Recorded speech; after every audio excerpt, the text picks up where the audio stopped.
Hello বন্ধুরা, কেমন আছো সবাই? তো আজকে আমরা হায়দ্রাবাদ ভার্সেস পাঞ্জাব এর যে ম্যাচ সেটা পুরো ডিটেলস এবং পাঞ্জাবি যে জিতার যে লক্ষ্য সেটা সত্যি অসাধারণ।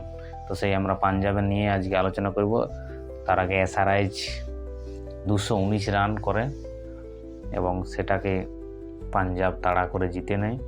এবং পাঞ্জাবের যে ওপেনার হচ্ছে প্রিয়াংশ আরিয়া 20 বলে 57 রানের একটা অসাধারণ ইনিংস খেলেন এবং পরবরিশম সিংহ 25 বলে 51। মানে এই দুটো ওপেনার পাঞ্জাবের প্রায় 2000 কত 25 অসাধারণ খেলেছেন। 25-এ তারা জিততে পারেনি এবং 26-ও অসাধারণ খেলছেন এবং 25 বলে তারা বৈভব সূর্যবংশী এবং অভিষেক শর্মার সাথে হাতে হাত মিলিয়ে কাজ করছে। এরপর আমরা আজকের যে ম্যান অধিনায়ক শ্রেয়স আয়ার আজকে আমাদের প্লেয়ার অফ দ্য ম্যাচ হয়েছেন। 33 বলে 69 রান, একটা অসাধারণ একটা রান করে। তো সেই আমরা শ্রেয়স আয়ারকে নিয়ে আজকে সরপঞ্চ সাহেবকে নিয়ে কিছু আমরা আজ বলবো।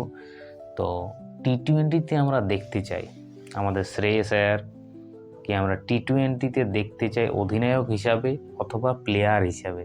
এবং দল কাকে হাঁটাবে ইন্ডিয়ান টিম সেটা আমরা বলতে পারছি না, তবে অবশ্যই চাই আমরা যে শ্রেয়স আয়ার কামব্যাক করুক টি-20তে। এবং অল ফরম্যাট যদি কোনো প্লেয়ারকে ধরা হয় সেটা হচ্ছে একমাত্র প্লেয়ার শ্রেয়স আয়ার। শ্রেয়স আয়ার কী না করেছে, কলকাতাকে ফাইনাল জিতিয়েছে 2024 সালে, পাঞ্জাবকে 2025 সালে ফাইনালে উঠিয়েছে এবং ফাইনালে হেরেছে ঠিক আছে, এবং 2026-এ এত সুন্দর একটা পজিশনে এবং এখনও পর্যন্ত একটাও ম্যাচ না হারা ক্যাপ্টেন আইপিএলে 2026 হচ্ছে একমাত্র, সেটা হচ্ছে শ্রেয়স আয়ার একমাত্র।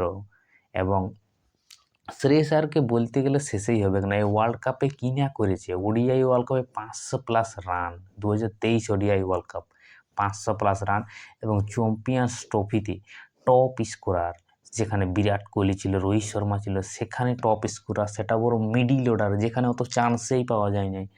মানে কী আর বলবো, শ্রেয়স আয়ারকে নিয়ে বলতে গেলে শেষেই হবে না। এবং সত্যি বিরাট কোহলির পরে যদি কোনো প্লেয়ার ইন্ডিয়াতে নাম কামাতে পারবে সেটা হচ্ছে একমাত্র player Shreyas Iyer, only one of the Shreyas Iyer. তো সত্যি শ্রেয়স আয়ার অসাধারণ, মানে কোনো তুলনাই হয় না। 219 রান, ছ উইকেটে তারা করেছিল, কিন্তু 223 রান করেছে 4 উইকেটে, সেটা আবার 19 ওভারে, মাত্র 19 ওভারেই শ্রেয়স আয়ার জিতিয়ে দিয়েছে। শ্রেয়স আয়ার। পাঞ্জাবের বোলার আছে আমাদের আর্শদীপ সিং, তিনি 2টো উইকেট নিয়েছেন। এবং শশাঙ্ক সিং আমাদের ভাইস ক্যাপ্টেন, যুজবেন্দ্র চাহাল পাঞ্জাবের কিছু এই ম্যাচে যারা মোটামুটি পারফরমেন্স করেছিল, 2টো উইকেটও নিয়েছিল। শশাঙ্ক সিং, শ্রেয়স আয়ার অবশ্যই আমরা চাইবো যে টি-20তে আসুক, টি-20 খেলুক। এবং টি-20 তো প্রত্যেক বছর আইপিএলে খেলছে, কিন্তু আমরা চাই ইন্ডিয়ান টিমে শ্রেয়স আয়ার, ইন্ডিয়ান টিম